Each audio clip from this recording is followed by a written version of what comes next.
আসসালামু আলাইকুম। আজকে যেটি বিষয় নিয়ে আলোচনা করব সেটি হচ্ছে একটা ফারাজের অংশ।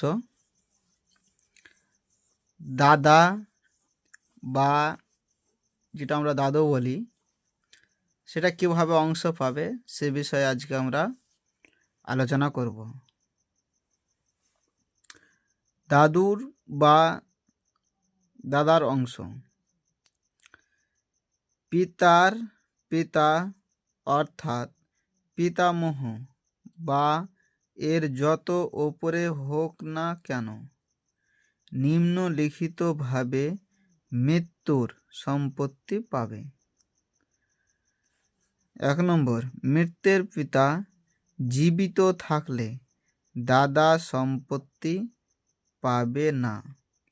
যে ব্যক্তি মারা গেছে তার যদি পিতা মাতা জীবিত থাকে তাহলে দাদু অংশ পাবে না।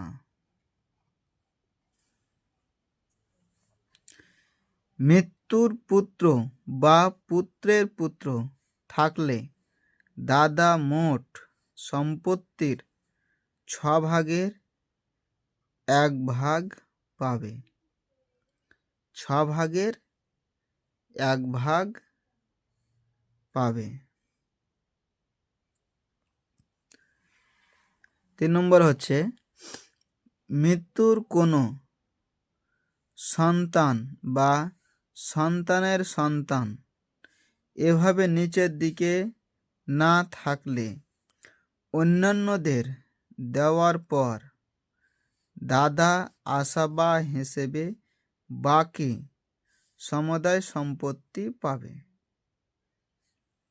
4 নম্বর, মৃত্যুর পুত্র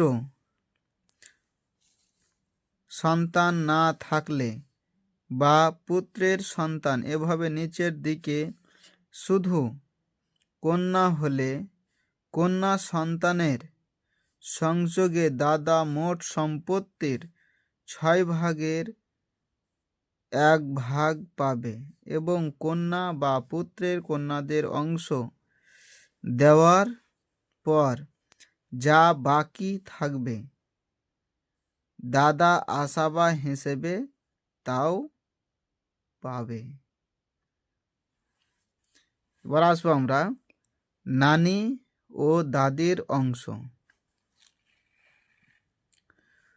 প্রকৃত নানি ও দাদি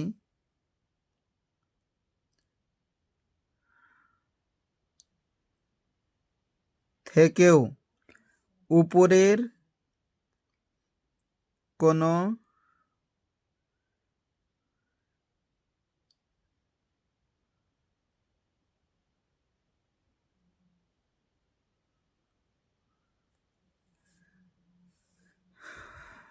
প্রকৃত নানি ও দাদি থেকেও উপরের হোক নানি বা দাদিগণ মৃতের সম্পত্তি 6 ভাগের 1 ভাগ পাবে।